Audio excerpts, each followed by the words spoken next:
और तुम्हारे जीवन में आनंद, प्रेम, खुशियां लाने के अगर कोई सूत्र हैं किसी सिद्ध के पास, किसी महात्मा के पास, किसी महापुरुष के पास, तो उसे बताना भी चाहिए। और ये 7 दिनों से मैं वही तो दे रहा हूं तुमको, वही बांट रहा हूं।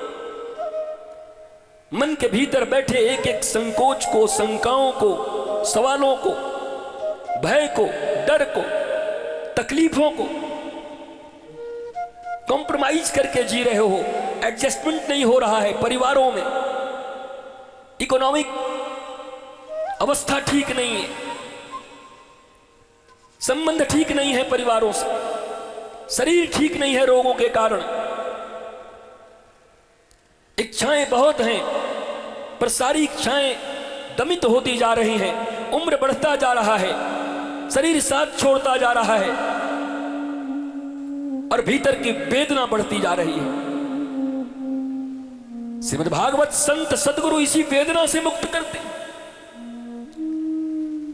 जो विशुद्ध ज्ञान दिया जा सकता था इन 7 दिनों में श्रीमद् भागवत के माध्यम से, लाइफ मैनेजमेंट थ्रू भागवतम, वो सारे सूत्र मैंने देने के प्रयत्न किए।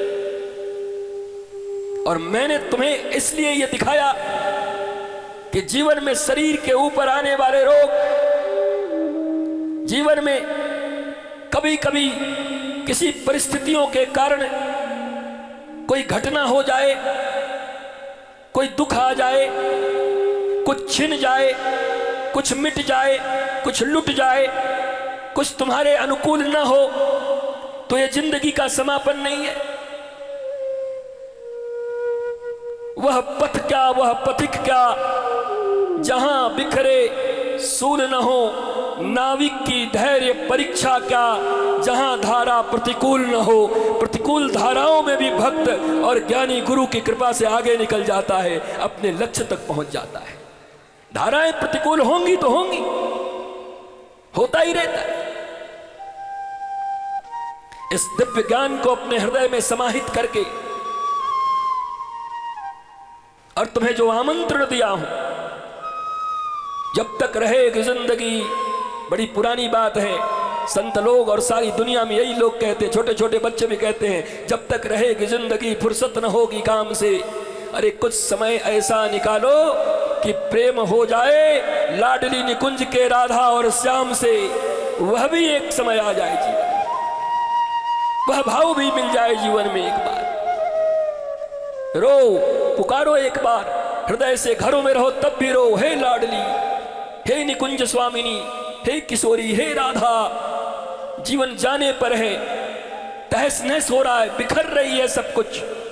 हे किशोरी, इतनी तो कृपा करो, अपनी गोद में एक बार तो आने का अवसर दो। हे लाडली, हे महारानी, तुम्हारे ही निकुंज में आकर के एक दीपक तो तुम्हें जला पाऊं, ऐसा तो सामर्थ्य दो मां, एक बार तो अपने बच्चे को बुलाओ। ऐसा करके जब व्यथित होकर के पुकारोगे तो राधा रानी सारी व्यवस्थाएं बना देगी। महाराज ठाकुरानी है, जहां राधा है, जिसके जीवन में राधा है उसके जीवन में नहीं कोई बाधा है। बाधा रहेगी या राधा रहेगी, या तो राधा को रख लो या बाधा को रख लो। और बाधाओं को मिटाने आए हैं, राधा को स्थापित करने आए हैं अपने हृदय में, राधा रानी को।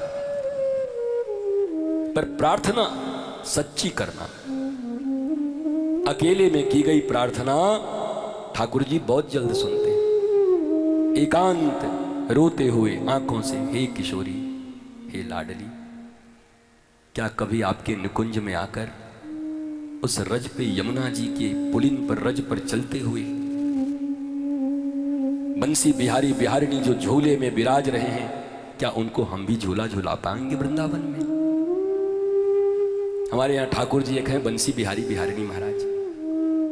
हम राजस्थान गए थे तो हमें एक ठाकुर जी बड़े अच्छे लगे, हमने ले लिए। जब लेके आए तो हम आश्रम वाले ने हमको बताया कि ठाकुर जी तो पहले ही से थे, राधा रानी नहीं है। हमकी कोई बात नहीं, ठाकुर जी कुछ कमाल करेंगे। रात में ऐसा उनका श्रृंगार किया कि सुबह जितने भी लोग आए राधा रानी कह के उनको प्रणाम किया, वो राधा रानी बन गए हैं हमारे ठाकुर जी। उनका नाम श्री बंसी बिहारी बिहारिणी है। तुम आओगे तो तुम्हें बड़ा आनंद आएगा देख के। अब आगे हंसना मत, नहीं हमारे ऊपर बड़े नाराज होंगे कि पोल खोल के आगे आए चारों तरफ। वो देखो कि एकदम गोरे हैं, बड़ी बढ़िया एकदम झूले में, सुंदर झूला उनका, सब प्रकृति में, कहीं कुछ नहीं, केवल पेड़ पौधे, लता पता, यमुना जी के रज, दीपक, मिट्टियां, 108 प्रकार की औषधियां। आप जहां प्रसाद लेते हो लाडली प्रसादम में, वहां गोबर के साथ साथ 108 प्रकार की औषधियों से उस जगह का मार्जन किया गया है। महाराज 10 मिनट कोई बैठ के प्रसाद ले ले तो आधा रोग खत्म हो जाएगा वहां पर लाडली प्रसादम में। कोई वहां पहुंच के, क्या दिव्य स्थान है। अगर जिंदगी से लोभ खत्म हो जाए तो पुनः गोकुल और वृंदावन को उतारा जा सकता है। उसी वृंदावन में लोभ की समाप्ति हो तो प्राचीन वृंदावन का दर्शन हो सकता है। तो आज मैं बड़ा आह्लादित हूं, मेरे जीवन में बड़ी प्रसन्नता है, निनाद है। बस समझो ये कथा कथा नहीं, संगीत है, तरंग है तुम्हारे जीवन का। महाराज विश्राम के दिन में आनंद होना चाहिए, हंसी होनी चाहिए, मौज होना चाहिए। देखो एक चुटकुला हमको याद आ गया, मैं कही दे दूं। एक आईपीएस एसपी महोदय रिटायर हुए और एक बहुत बड़ा वहां मुर्गा वाला, क्या बोलते उसको यार, पोल्ट्री फार्म वाला था। तो रिटायर्ड आईपीएस ने कहा कि भैया हमको नौकरी में रख ले थोड़ा बहुत यहीं पर। बोला क्या फायदा है आपको रखने से, आप तो बोलो डबल मांगेंगे। बोला हमारा फायदा यही है कि कल से अंडा दुगना हो जाएगा। कल से अंडा दुगना हो जाएगा? बोला हाँ, हम प्रोडक्शन बढ़ा देंगे। बोला मुर्गी, बोला इतना ही मुर्गी में? बोला ले। वो महाराज गया एसपी, और दूसरे दिन जब आया वो आदमी लौट करके, तो जो मुर्गियां रोज एक अंडा देती थी, जिसको हटावे 2 अंडा, 2 अंडा, 2 अंडा, एक जगह एक ही अंडा रखा हुआ था। तो पूछा इस मालिक ने, कैसे देखिए इसका तो एक ही है। निकाला रिवॉल्वर मुर्गे के पास। बोला क्यों रे? अरे बोला हुजूर आपके रिवॉल्वर के डर से मैं मुर्गा हूं, एक अंडा दे दिया हूं। बताओ, मुर्गा हो के अंडा दे दिया, इतना डर है आपका? आधे तो बाद में समझेंगे, घर जाकर के तब हंसेंगे, हा हा करेंगे।